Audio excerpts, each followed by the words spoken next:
Erica, why don't you start off by with the thing? With the introduction, and then we'll introduce Gabriel. Okay, I'll now introduce start off. Gabriel.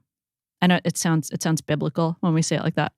Hello, and welcome to the Voice of Design. I'm Erica Hall. And this is Mike. And we're coming to you from our secret basement headquarters in beautiful North Beach in San Francisco. And today we have a very special guest, our lawyer, Gabe, calling in from somewhere in the woods because he doesn't really come into the city anymore. Well, I don't come into the city to work. Come into the city to play. Hi, all. Hi. Hey, Gabe. How are you? I'm really good. How are you guys? Good. You know what's weird? What's weird? I spend more time with Gabe's dad now than I do with Gabe. Yeah. Like every morning we hang out at the cafe. I'm jealous. You should be. You know, he has stories. Endless. He likes to tell them. He does. Yeah. He really does. And if you're a good listener, that works well. Yeah, we just talk about capitalism, you know. It's one of his favorite subjects. Yeah, he bought us a book on taxing the rich. It was awesome. He got angry at me because I wasn't reading that same book fast enough. Every time I see him, he's got like an 800-page history book of some sort. Dude has read more nonfiction than everybody else I know combined. I believe it. It's crazy. Yeah. I think there's just like so much knowledge spilling out. You know, he's getting older. He's got to just let it out. So he has some room for other stuff. So he can like remember where he lives and things like that. Important things. Well, North Beach is a good neighborhood for that because I think there are a lot of old men. Oh, I was thinking of a good euphemism. No, it's not you don't need a euphemism. It's not a crime. It's not a crime to be an old man. It's aspirational. Beatniks and former beatniks. And people impersonating beatniks. Okay. Yeah. So old men who have read a lot of books. This is probably the neighborhood with the highest concentration of that particular demo. It's interesting. Yeah. I mean, obviously I don't spend nearly the time I used to spend there, but I feel like, maybe my North Beach has like aged along with my dad and myself. Like it used to be 40-something-year-old men and women partying and hanging out, and I was the kid that was there. But now I guess it's like old beatniks. That's my North Beach too. Oh yeah, all the party people have moved to the Mission. Right. Yeah. Hence all the damn empty stores. Yeah. It's a new Nepalese restaurant went in that's super good. I wish I could remember the name because I'd give them a little promo. But yeah, it's there's a lot of empty stores all over the city for structural reasons. Because people don't like to see each other anymore. Yeah, well, we had a design meetup last night here for the explicit purpose of getting people to see each other, and folks were into it.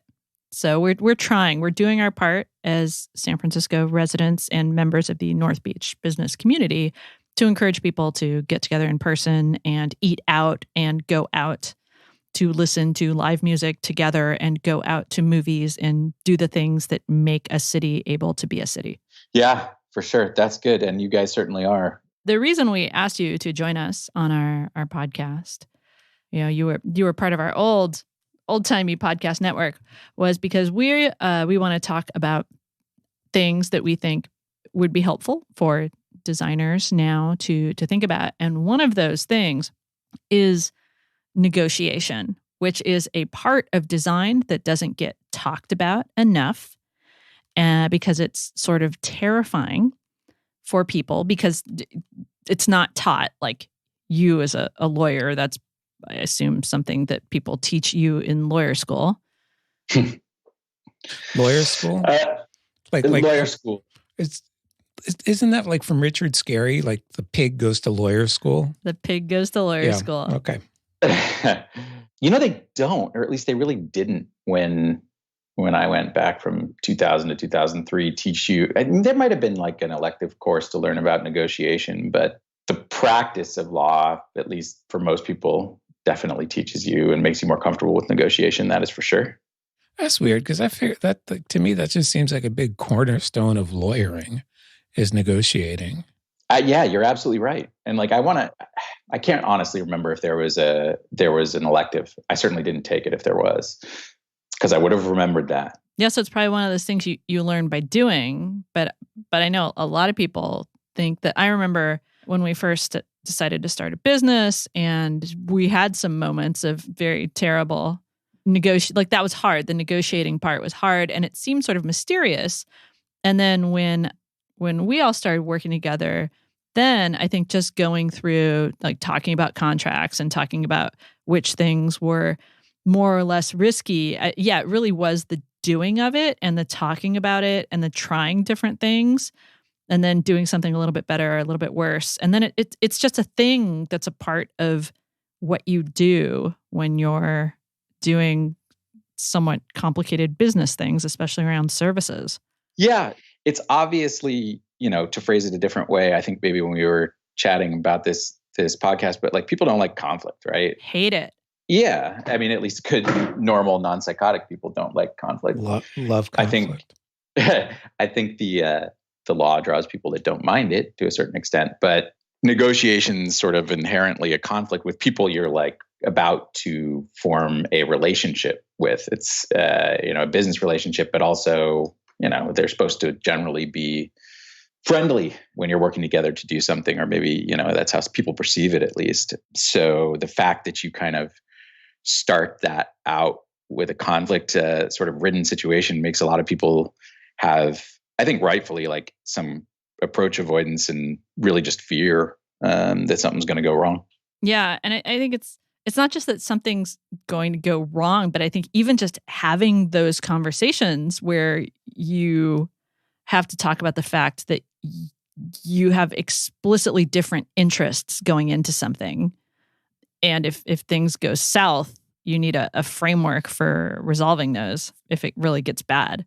Yes. And I think that, people they're afraid of various things, right? You're either afraid of losing the business or affecting the business relationship potentially negatively, or you're afraid of other stuff, not to be too sort of Spock-like about it, but that really doesn't matter. And it's like your own normal human emotional stuff. So I think one of the things we talked about heading in here was like, how do I be less afraid, or how do people be less afraid of these negotiations? And I thought about that before we talked, and I was like, well, there's two things that I think really help. One is preparation. I mean, being more prepared than the other side can win a negotiation, and has endless times in my experience. And then the other is, a measure of confidence, part of which can come from that preparation, but can also come from experience and come from identifying your leverage. I mean, if you have no leverage in the situation, you're obviously kind of not gonna net out in a great spot in negotiation. You have to go in understanding that if you really want the work, and the prospective client has 10 other people that, at least on paper, are just as good as you, like you don't have that much leverage. But if you can identify some leverage, or even make some leverage for yourself by doing various things we can talk about, then you can help get that confidence and that to join in with that preparation and be less fearful. Yeah, because fear is the mind killer. And so I'll tell the story of how we came to meet and work with you, because that was not at the beginning of a client relationship where we were just sorting out terms. That was more of a crisis point, because we had a standard contract, and the work that we were doing was pretty straightforward design and consulting and web services. So a pretty ordinary services agreement was working for us. And we decided to take on this, not a huge project, but we didn't super vet the client because it wasn't a huge project, and because they came to us through somebody we knew who said, hey, my former colleague is starting this company and they need this job. And we looked at it and said, oh, that work would fit into our schedule nicely, doing that little like end of year resource and budget Tetris. And, we signed the standard agreement we'd been using, and we started working with them. And they were a startup, and the CEO was one of those dudes. He's a dick. Well, okay. The CEO was kind of a dick. He was a dick. Yeah. And there was another guy he was working with who was like his VP or whatever, who was, less of a dick. But possible coke fiend, though. Possible coke fiend. And we started doing this project, and it was a pretty standard, just like small amount of like design and make website work. It was really pretty simple, but we got through the first part of it. Then we just got to a point where like it went from happy to unhappy, and the CEO was just unsatisfied with the design work. And he said, you know what? I've got my print design guy, and I didn't think what you were doing was pretty enough because, what we were doing was something that could actually be built and work. And he had his print guy mock up something that was ridiculous because it was like a print layout. And he said, you know what? This is a long time. I mean, we should put some context around this. This was a long time ago, like when people had print guys. Oh, yeah. When we did a print designer. Yeah. This was very, very early on in Mule in like the early 2000s. So he had his print guy mock this thing up. And he said, yeah, I just want you guys to build this design that my print guy did. And we said, okay, what you're showing us is a print layout. It is not an interactive design mock-up at all. And it really can't be built well. And if you build it and try to launch it, it's just going to suck for people. And the response we got back was, nope, this design I like, you have to build this other guy's design. And so fortunately... Which was news to me. Which part was news? That I had to build some other guy's design. Oh, yeah. Not only was it news to us, fortunately, in the agreement we've been using that I don't even know where we probably used some, I mean, this is common practice where an agency is like, hey, we're starting an agency. Hey, friend who has an agency, do you have a contract that we could just use as our master services agreement? And, but it wasn't a bad agreement because it had explicit terms in there that said the client could not take a part of the work we'd agreed to do and have somebody else do it. And so the way it was worded, what they were asking was an explicit contract violation. And they had breached the terms of the agreement. And we were like, sweet, we can just fire these people because it was really like we tried talking to them. It wasn't happening. And so I forget if it was in a meeting or on the phone where I delivered the message like, hey, so it seems like you want something else. We're not going to do this. So we're just going to keep the deposit and stop working together. It was something like that. And this made the CEO very, very angry. Very angry. Very angry. He called me, and this was another practice we used to do that we didn't do. We had our cell phone numbers on our business cards to be Never, ever do that. Oh, my Never God. do that. Get a burner. Get a burner. Yeah. just tweet at me, man. So I'm a person, I already have like phone anxiety. But then what I had was I had these guys. I had this extremely tall CEO and his smaller, more soft-spoken friend calling me. Like first the CEO called me and just tore me a new one, just super pissed off. Like, you can't do this. And I was like, well, it's the contract. So technically, like, you can't do what you're doing. Can. And then the other dude was just calling me and leaving me voicemail. And I did not answer my phone for a week. And I was super stressed. And then we got a letter from a fancy Silicon Valley law firm that said the client wants their money back. And that's when we were like, oh, shit, we better get a lawyer because we don't know what to do with this letter. I remember being incredibly stressed out. I was so stressed. My stomach was eating itself because I'd never been in this situation before. Well, and the thing, and we were right. We were in the right. We had a solid contract. And yet, it was scary as shit. Yeah. Like, this was a client who was also in the same neighborhood. And so they would occasionally eat lunch at this place. We ate lunch. And I was just like, We changed where we went to lunch. I didn't want to run into this dude. No, he was very tall and very angry. I vaguely recall that. And I recall a meeting at the firm I work for where you guys came in. And I recall the look on Mike's face in particular. Like, we'd been introduced, you and me, Erica, I think, through Elisa. So like I maybe had spoken with you. like you just look like a deer in headlights. Like you did not want to be there. Well, I was also scared because you look 12. Yeah, maybe. I think I was you didn't look much past 12, dude. Thank you. Yeah, this was a while ago. We were Muppet babies at that point. Yeah. And you had short hair and no beard. And anyway, and then, that didn't even register for me. Like when I remember working with you guys first, like that was a whatever thing that just got solved. And for sure, my early days of practice were like focused on litigation and conflict. And so it was like, I just got really comfortable with that. Right. And I think people contact us with those kind of situations, and I do what I can to try to help resolve them when I can. But I'm selective, because those are really hard things to start out a relationship with a client on. Like, there are situations where it may be like, you should give back some money. Yeah. And those are really hard things to tell. But the nice part about this is so first we had to figure out how to find a lawyer. And around here, it's really hard to find somebody who's a general like business lawyer, because everything is like giant corporate law or the startup lawyers who are working with a fast growing company that's trying to go public or something like that. Lawyers want equity. Yeah, all that stuff.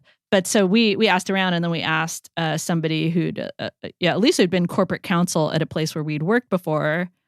And she said, well, my law partner has a son. And we're like, cool. Great. Yeah. And the great thing about that is, we came in like super freaked out, like, these dudes are blowing up our cell phones, and we're super stressed because we think like, are we going to get sued by this law firm? But we're this fancy Silicon Valley law firm, but we're right. So we don't want to give back the money. And you were like, okay, cool. You reviewed our contract. You wrote a letter that said, no, Mule shan't be giving back your deposit for these reasons. And they went away. Yeah, they just went away. They went away because they said, they thought that we were just a small design firm that could be easily intimidated. And then they just saw like, they have representation. And that was when we, like, the magic of having a lawyer revealed itself to us. Pretty great. Yeah, I mean, one of the things I learned early on, and I actually don't remember who it was from, but it stays in my head. Like, I would make a horrible shrink, but part of my job is like taking my client's stress in those situations. And people love to hear like, dude, you don't have to communicate with that person anymore. Just send them to me, and you just don't have to talk to them. If they get a lawyer, or if they already have a lawyer, I'll talk to their lawyer. But for now, I'm it. Like, I will be your buffer. They talk through me. And it immediately takes sort of emotion, at least on my client's side, out of the game, because I can I'm not emotional about it. Why should I be? And that was a really great lesson to learn, because you just like, I don't know, it's a service we offer that is worth something, right? Just being that buffer. Yeah, just being the person who like deals with the uncomfortable situation. Yeah, I remember we were in another situation that had to do with something going on internally at the client. And it was just a negotiation because for reasons of them just ending a particular business unit, our relationship had to end. And we were in sort of an exiting the relationship negotiation, and they put a lawyer into the conversation. And you told us, you're like, if they put a lawyer in, you don't talk to the lawyer. Lawyers talk to lawyers. And we were like, cool. So that's just like, it's a service. It's such a great service of not dealing with these situations. So that's the thing I've always remembered. Like, I've been in like client kickoffs and other meetings with clients where all of a sudden there's a new person there you've never seen before, and they get introduced as counsel. We've stopped meetings when that's happened. Like, okay, if your lawyer's here, we're going to cancel this until our lawyer can be here. Yeah. And sometimes it's a matter of clarifying the role of that person. It's like, are you here as a subject matter expert? Or are you here like representing this organization in some sort of negotiation? And so are you here taking notes to write down something when, your client or somebody at the organization decides that you're not going to pay us in 2 months? Yeah, right. That situation that was like back in 2005 or 2006 was like an incredibly stressful, uncomfortable, kind of traumatic interaction. But because of that, we met And then we had this like fantastic working relationship and went through like so many contract negotiations after that. And then it just got to a point where it got so much easier for me. And like, I have to repeat, I'm a person with a tremendous amount of social anxiety. And I found that just through practice and just through understanding leverage, I was able to have totally reasonable, non-stressful conversations and treat this as just a part of the design process, which is, you know what, we're working together because this is what the service we offer professionally, and you, the client, want things out of it. And we know that bad things can happen in business relationships, and we just want to make sure that we're proportionately, protected, because a lot of times we work with very large, powerful organizations, and we've always been a modestly sized organization. And as soon as I had the words to speak to that, I found that people might come at us with really unreasonable terms, but as soon as I put it like that and said, well, we just want to both be protected by this document, they were like, oh, okay, cool. It gets frustrating for sure, negotiating with larger organizations for a lot of reasons. These negotiations, this conflict, it doesn't have to be antagonistic, right? But at times it is going to be uncomfortable, even for experienced lawyers and negotiators. Like, that's one thing that I think a lot of people don't take into it is I have to be prepared to be uncomfortable. I'm going to have to say some things that's going to make the other 3 or 4 people on the call or in the room uncomfortable. And so if you understand your leverage and you understand where you're willing to walk, if you're willing to walk, and the things you need to say, like I think you guys know this, I always like to get the lawyers and the client, the business people on the phone together to cut out the bullshit middleman game and to keep the lawyers in check and to keep the clients in check. So people aren't blaming each other and pointing fingers and telling tales about what happened on the call. And I love when I have a client like it was with you guys when we were doing these things regularly that I've worked with a lot. They know their stuff. They've got a backbone. They're not afraid. And there's nothing more powerful than like when the lawyer on the other side is directing something at like me, like, Gabe, this is unreasonable and this and that. And then my client pipes up and is like, well, hey, this is a deal breaker for us. We understand this issue. And the call just goes silent. And I love it because my clients just created that discomfort and like exercised their leverage, and it's beautiful. I love it. Yeah, and this made a lot of sense to me because a lot of my work is consulting with clients around design research, and research is also about living in discomfort, right? Knowing that if you're opening yourself up to ask questions and not know things, like that's not comfortable. You're not optimizing for being comfortable. And as soon as you recognize that and accept that, like you have so much power. And I think a lot of designers have more power in these situations than they think, but because they don't have the language or they don't understand the leverage, they give away power. Yeah. And I think it kind of ties into, Mike, I know you've done a lot of presentations on like how to present your work and, standing up for it and being in that same sort of situation where you're like, no, you guys are wrong. Like, yeah, we do this for a living. Listen to us. So that same sort of uncomfortable situation where you have to be able to tell people honestly that like either you think they're wrong or, no, you have to say no, which is often a hard thing for people to hear when you're negotiating. We all struggle with our own psychological, personality issues. Fortunately for me and most lawyers, somehow, I think we're just drawn to this field. Like lacking confidence in that situation is not one of the things we have to deal with.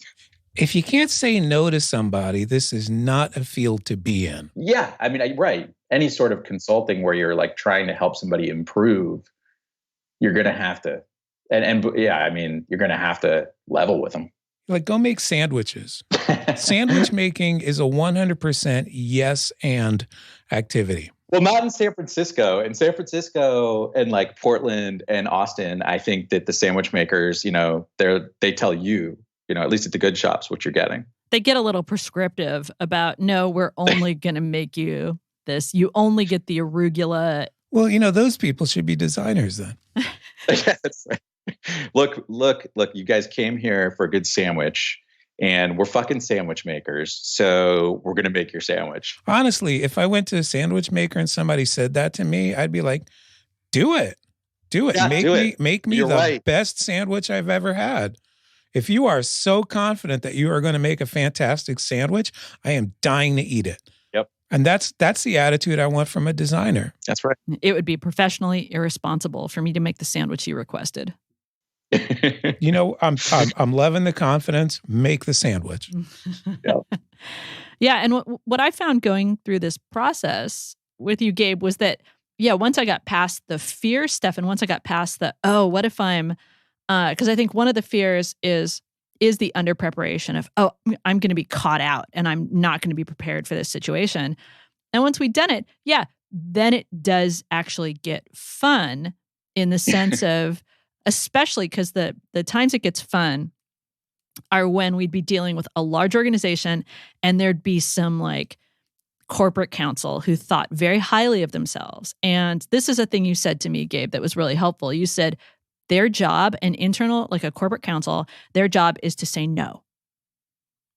Yeah. That's just what they want to do. They just want to say no because a lot of times they're not part of the client team. Like in a smaller organization, they might just have their lawyer review something, but you're mostly negotiating with members of the client team you'll be working with. And so their interest is in working together and being harmonious and not being adversarial and not being antagonistic. But if you have a very nice client team and they say, we have in-house counsel at this very large organization who you're going to be dealing with, that's a whole other situation. And in that case, it's like you absolutely just have to be a hard ass with those people because it's not about your relationship with the people for whom you're doing the service. It's all about you protecting, and I came into this really thinking I have to protect my company and I have to protect my people from being in a bad position contractually with this large organization. Yeah. And you know what's even worse than those corporate lawyers is procurement. That could be a whole other conversation. Sometimes I'm desperate to like get to the lawyer. I'm like, no, we've had this conversation like 6 times. Like, just please, enough. Get me to the lawyer. Yeah, that stuff is painful. And one of the things that I've found is that you can identify pretty quickly, like when you get one of those folks on the phone or you get them over email, like what kind of call and communication it's going to be. Like occasionally 1 in 3, maybe you're like, oh, this is a relief. I just want someone on the other side to tell me, now I'm not going to try to justify this bullshit. It's just corporate dictate. Like we can't change it. You have to do X or you can't work with us. Like, period. Like, okay, that's cool. You told me no. I can tell my client no, or my client heard you say no. That's fine. The stuff that really makes it incredibly painful when it's like, this is a fair thing that the contract says we'll pay you when we want to pay you. Like, it's not fair. Don't pretend it's fair. Just say no. Exactly. It's like they want you. They still want to be liked. Right. Who? The person, whoever the person is who's defending that language in the contract is saying like, oh, come on. Can't you just can't you like this language? Can't you agree to it? If you come in and you're like, that's unreasonable language. And they're like, they won't say that has to be in there just because it's policy and we can't move it. But they'll be like, oh, come on, be cool. Yeah. Yeah, why can't you guys be like the other vendors, man? Just sign the thing. Everybody else signs it. Everybody else is doing it. I've had people come to me like that. I had one client that we actually didn't move forward with. The guy was like trying to sell me on some really ridiculous terms. And I'm just like, I was already on the edge about this project. And in the conversation, it was a great thing. It was like Gladiator, like a few other people from Mule were silently listening in on the call, and we all just did the thumbs down during the conversation. Like, oh no, if this is gonna, and he was acting like, oh, you're so lucky to work with us. And he's like, well, we have our second choice agency might be better prepared to deal with us. Because I said, well, we're a small agency and I can't say yes to these terms because that would be disproportionate and we wouldn't have the protection we need going into this working relationship. And he's like, well, we have this other agency. And because he'd said that, because he tried to like nag us, I was able to, in the email when we walked away, say, I am so glad to hear that you have another agency that is a much better suited partner for you. It sounds like that. And that was a big relief to me. So because you said that, we're going to let you go with that person because I knew he was bluffing. And later.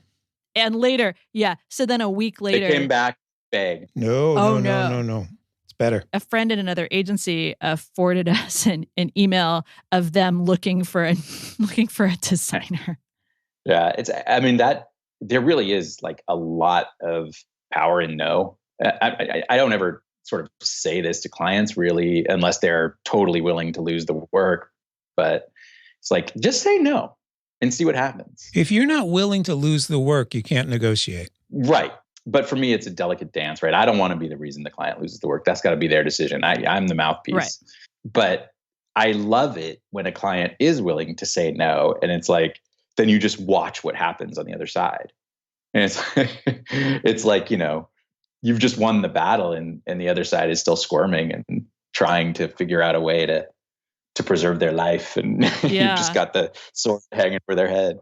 It's great. Yeah. No, we have, I would say saying no has always worked out for us, whether it was like saying no to a particular term, because most of the time, like if we had agreed to take on this work with this organization and felt good about it, and it wasn't one of those like, oh, maybe this will be okay situations, then it was a good, like we wouldn't work with a bad organization. And if the team was a good team that wanted to do good work, then either it was like just a hard ass corporate counsel that you just had to be firm with and then get the client to go to them and say, come on, we really want to work with these people. And that would take care of it.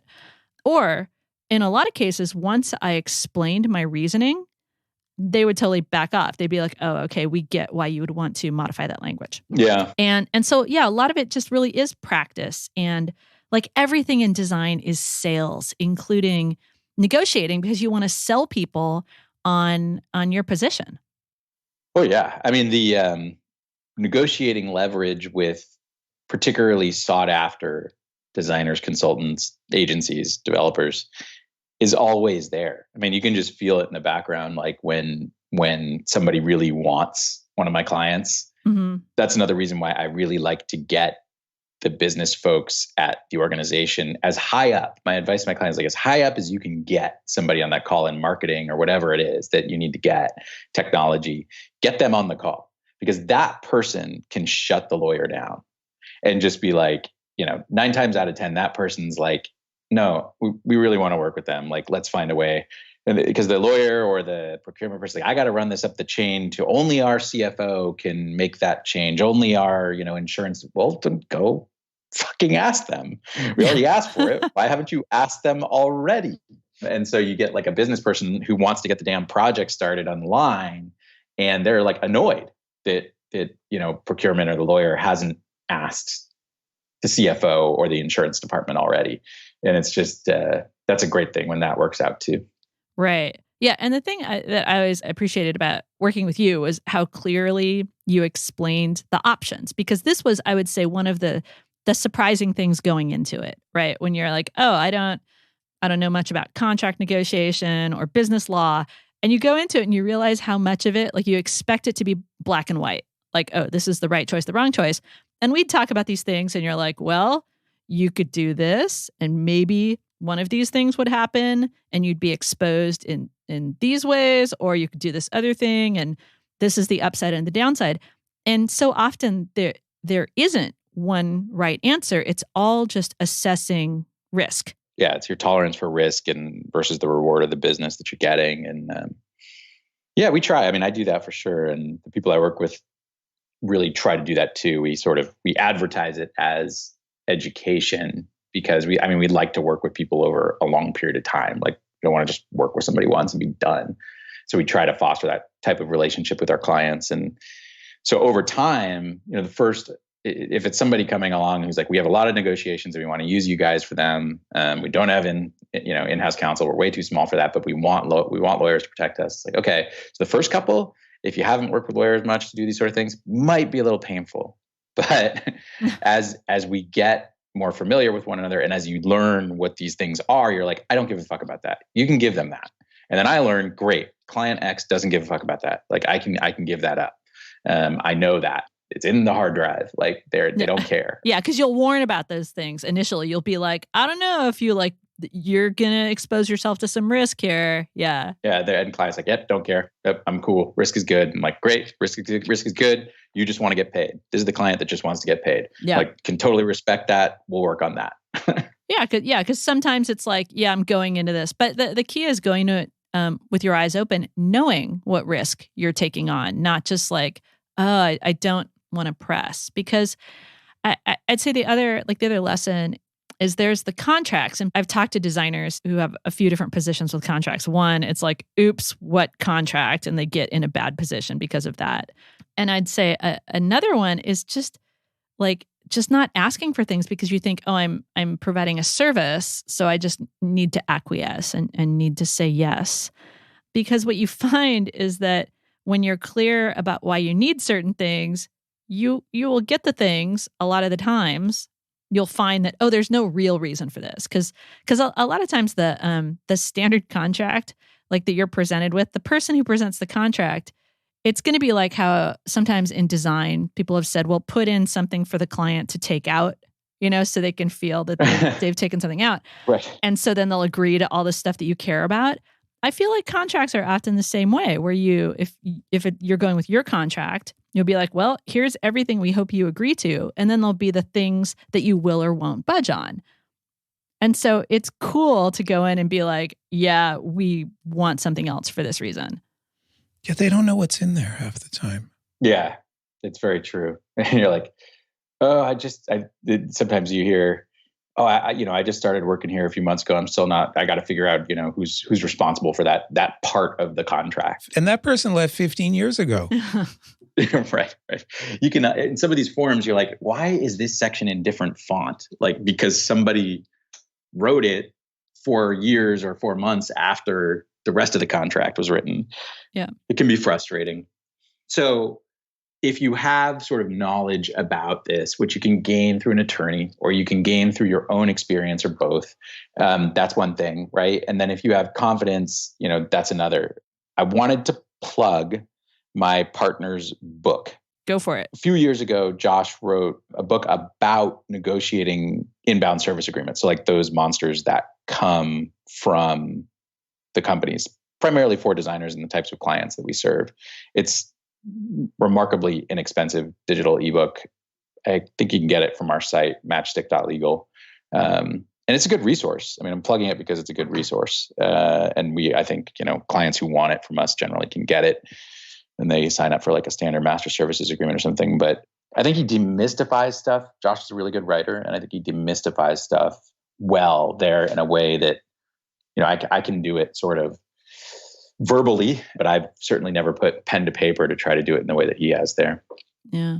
And I think the other thing that I want to say about contracts is like, it's good to have a good contract, but so much of it, and this goes back to just everything about negotiating, so much of it is about the relationship. Like when things have gotten sticky, and we used to have people like other designers ask us like, oh, like how do you fire a client? When do you fire a client? And people get really excited about that because it sounds like a great opportunity to like, have some power in the relationship. Like, oh, you got to fire them. Because sometimes these things get frustrating, right? And it's like, oh, yeah. I have a dream of just being able to like end the suffering.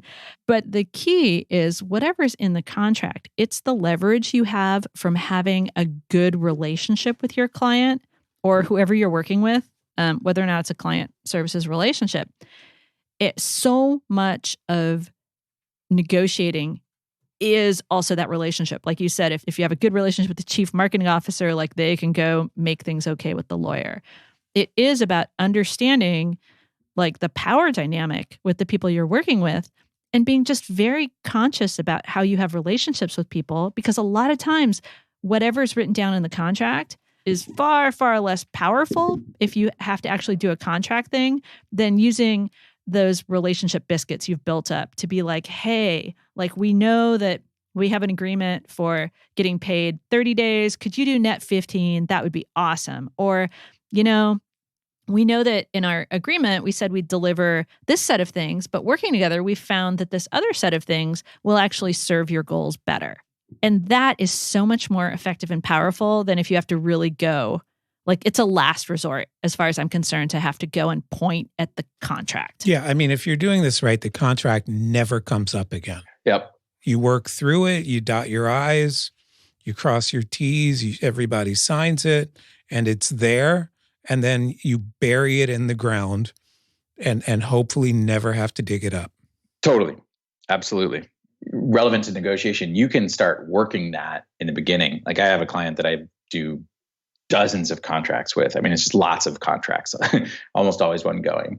And they have a team. And so, I know who does what. And the sales folks, they obviously are kind of like want to have the contract close. So they've become much better at like talking to their counterparts at the client company about like what's important and, how important the relationship is, and starting to work on their like procurement and lawyer people, like starting to work on them before we even get a contract or before we even dig into it. And sort of using that relationship even in the beginning to the extent it's strong really helps the negotiation as well. Yeah. And I'd say if you're a designer, and this is, ostensibly a podcast for designers, it's the exact same set of skills around the terms of like establishing the terms of the business agreement and revisiting those and having this constant dialogue about, is everybody working together on this project? Like, are the things proceeding as we all hope and expect and have planned for? It's exactly the same in the business relationship as it is with the design work. It's the same sorts of conversations. It's the same sort of being very clear about the pros and cons and the risks and who wants what for what reasons. Right. It's all the same. So like, to me, contract negotiation is like, it's not a weird thing for designers to be involved in, because that's just the first step of whatever your engagement of problem solving and continuous negotiation is. A much more painful probably step for most, but yeah. yes. Well, it's painful because it usually comes at, you've had a business development conversation, you have a proposal, maybe like your proposal won out over other proposals and everybody's in love. And then it's like, you've got to make a prenup. Yeah. Yeah, it's prenup. I was having a conversation with a bunch of business folks and then like two lawyers. And because this is what we do now, I guess everybody was on like video chat. And it was like mildly contentious, nothing horrible, but like the business folks were also, these particular business folks were plenty comfortable being mildly contentious. Mm-hmm. One of the developers or somebody on the other side is the business person was like, yeah, now we can go like all do like more interesting stuff. And I said, I know what you're talking about, me. And then I named the other lawyer. I was like, we're fucking stuck doing this shit all the time. It's like, it was a good way to like diffuse the call. Like, I don't really mind it actually, but they all like hated it. Right. Oh, it was, and you're just like, this is the job. This is what we do. Yeah. It just feels awkward because it's like, oh, we've talked about all the great things we're going to do together. And now we have to talk about all the ways we could potentially screw each other. And it's a tonal shift, and some people have different like teams doing that. Like, yeah, it goes to procurement and maybe you have a person at your agency or your consultancy or whatever who handles that. But sometimes it is the person doing the work and doing the biz dev is also doing the contract negotiation. But I mean, again, with practice, it becomes like the discomfort becomes manageable, and then you get through it, and then you feel good because you have clarity. So I'd love to hear a little bit about your practice now. Yeah, we're not working together as closely because we've got our good contract, and we've done so much negotiation. But yeah, so what kind of things are you doing? Because you've got like partners now, and it's a whole matchstick. You set stuff on fire. Like, did you guys get our holiday gift? Oh yes, yes. Thank you for that. We sent everybody matches through the U.S. mail. I like that. My lawyer is sending matches through the U.S. mail. Yeah. I've been sending interesting things through the mail as well, which I should probably have talked to you about. But what are you sending through the mail? No, zines and pins. But go on, Gabe. Tell us about your current practice. Oh, okay. I mean, honestly, it hasn't changed a huge amount. So I have 3 people that I work with now. Josh Barrett's my partner. Jen Becker's our third attorney. And then Andy Barrios is our sort of client services director person, and they're all up in Portland, Oregon, which is, kind of a bummer because would be nice to see people more often, but kind of awesome because I can also still work from home. I was going to say kind of a bummer because, it rains all the time and it smells kind of moldy. They're very used to that. I went up there in December for like we started this endeavor together January 1st of last year, 2019. So kind of went up in December for like end of the year stuff, this year planning, and a holiday party where we had 4 people and 4 people's spouses. And I got to say, it was pretty cool. It was nice. Oh, nice. From an interpersonal and business perspective, I'm going to knock on wood right now because it's been really great. And, we still focus on what I've, been fortunate enough to focus on since, I met you guys in 2005. It's just that sort of like the description of that type of client is really amorphous now because it's no longer like website design firms and design agencies and graphic designers. It's like just this sort of world of digital and online and offline consulting for improving businesses and products. And, we work with all sorts of folks that fit within and companies that fit within that mold. And then lots of companies and people that don't too, but it's very sort of design and creative professional specific. I've learned a lot about, like I have industrial designers that are designing actual products and that are designing furniture and televisions and things like that. So I've sort of seen all these different worlds and over the course of the last 15 years in this practice. And it's been really cool. And so we provide services from, it's kind of soup to nuts business services, right? You form a business or sell a business and everything in between. But our bread and butter is really like the everyday, negotiating these contracts, dealing with employment stuff and vendors, still doing trademarks and copyright things, a lot of online terms of service and compliance with the new laws that come up, like California's new privacy law and the ADA and things like that. But still just trying to be good sort of general counsel for professionals and businesses. Yeah, I mean, I think that's really cool because like I said, when we found you just because we had this crisis, and I think a lot of people like are never totally like the phrase like, oh, I've got to get a lawyer sounds really scary, or, oh, lawyers are sharks. But it really is just like a business service that helps you, I think can really decrease the anxiety. And so like I'd encourage people to, talk to a lawyer about your situation. Yeah. I mean, legal services are like a CPA and an insurance broker for a small business. It's a necessary evil for some. And for some, it's just part of what you do and to make sure that everything's set up right. There is a huge amount of lore out there about lawyers, and a lot of it is absolutely 100% deserved because of sort of the way that like the profession has become an industry, a business, like so many other things, right? I mean, don't get me started, obviously, but colleges are a fucking business now. Everything's a business.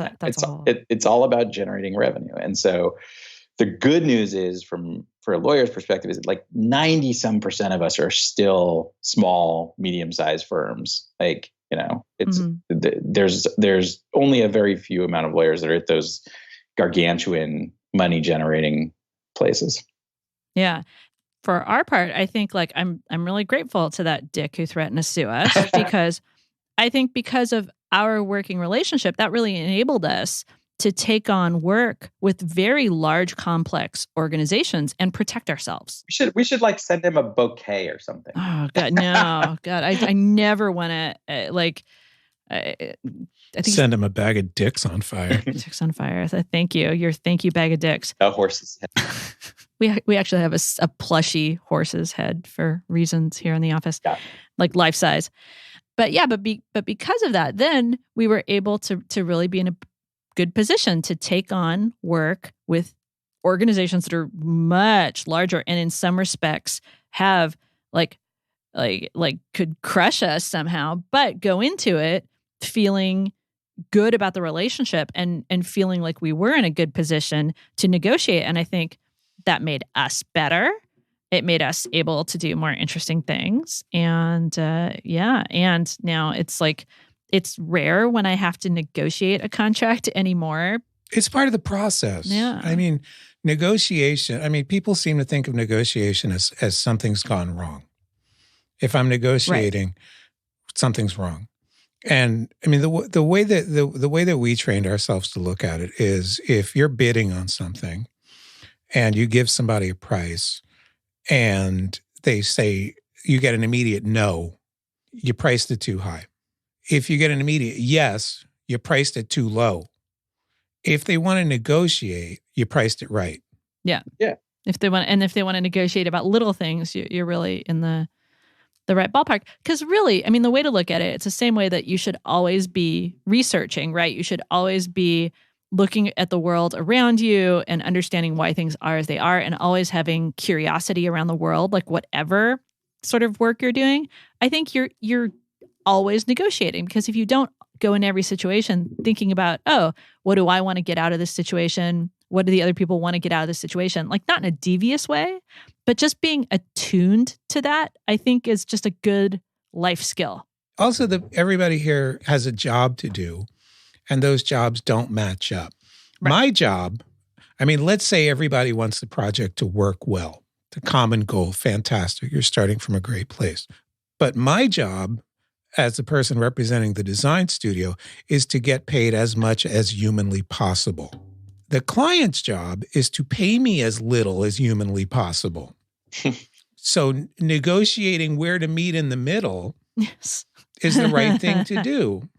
But I can't be surprised that they're trying to get a contract in place that favors them, because I'm trying to get a contract in place that favors me. Yeah, and that's good and rational for everyone involved.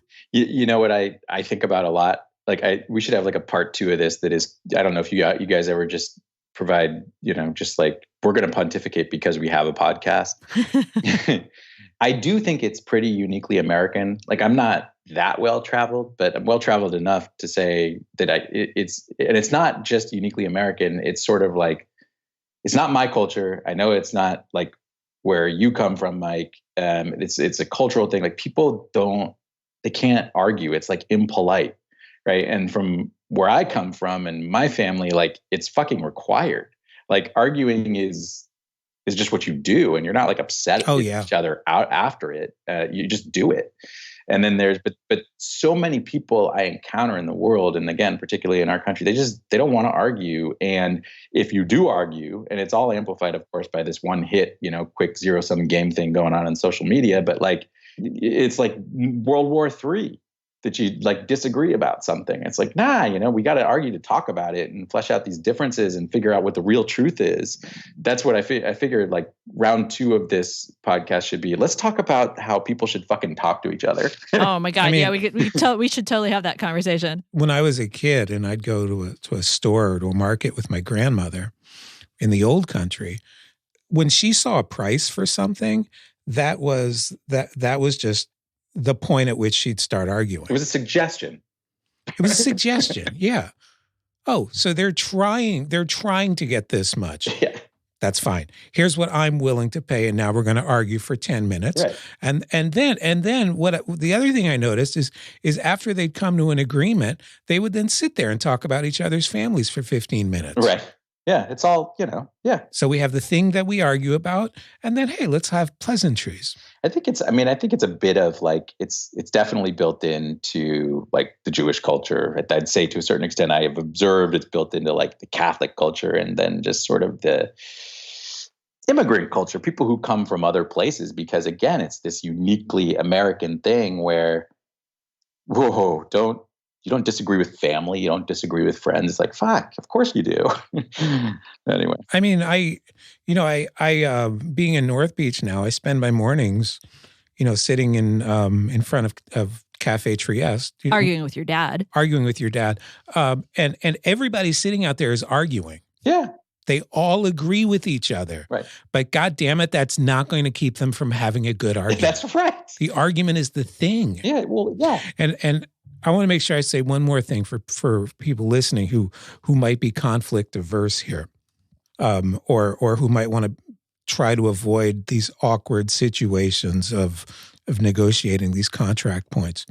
The conversations that you will have if you don't do the negotiations up front are so much worse. Yeah. So much worse than the one you're trying to avoid now. Yeah, it's true. The ones where you are losing money are the worst. Yeah. Yes. Yes. Okay. Well, we should probably wrap this up. So are you still running?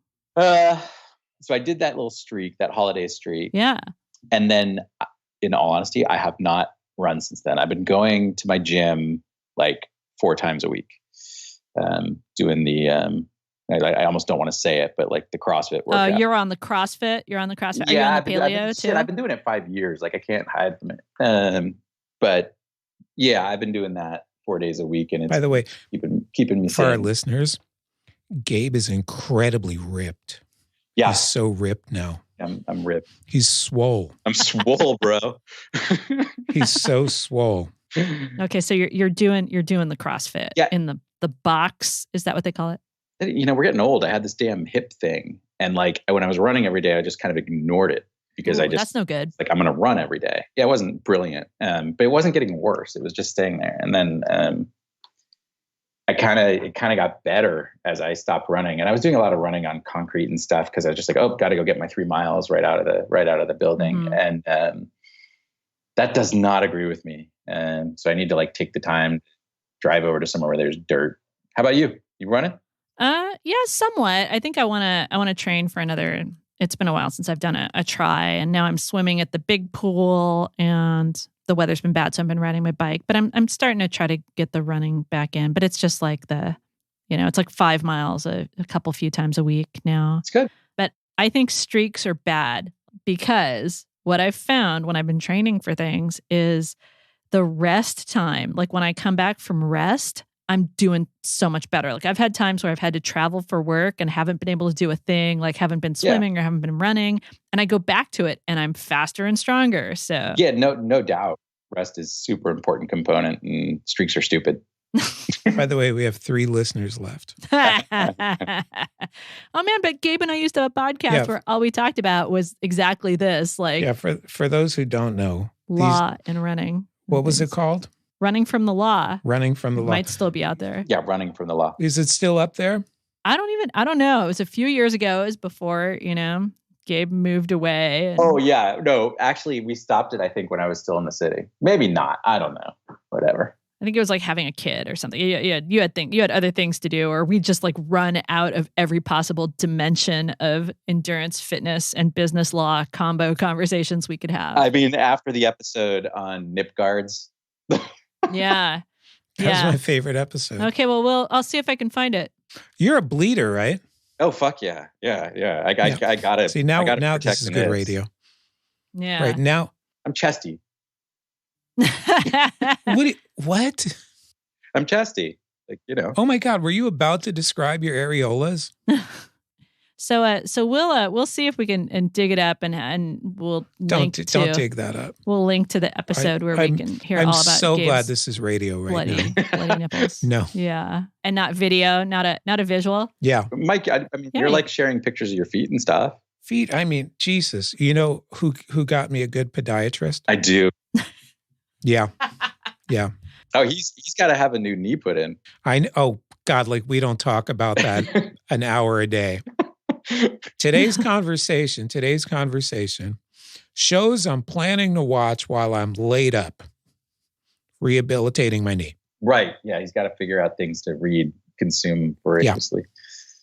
Yeah. He's a planner. Yeah. Oh, actually, relevant to what you guys do. Did he share with you the surveillance capitalism piece? Oh God, yes. Of course. Yeah, of course. Really, that writing, that person writes really well. I have not read. It's good stuff. Yeah. Let's put a link to that in the notes.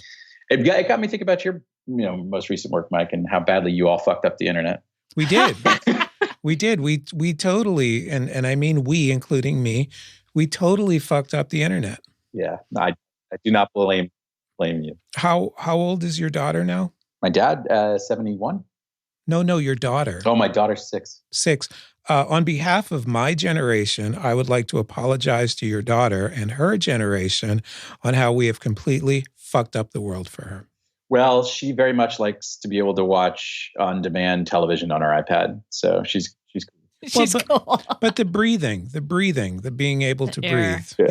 Yeah, that's a rough Air one. quality, temperature, stuff like that. Well, fantastic. Well, on that note, happy note, while we still have a planet, let's negotiate for the future of our planet. There, Solidarity. I brought it all around. Well, it was fantastic to talk with you again, and we should actually hang out in person sometime. Yeah. For 10 years, we've been trying to plan this. I know. Yeah, it's not going to happen. Yeah. Yeah, and Erica biked out here, Mike. Yeah, I biked to his house. I know you did. You're very good at that. You are so athletic. Yeah. We'll talk about my special gels and chews that I had on the way while I was biking.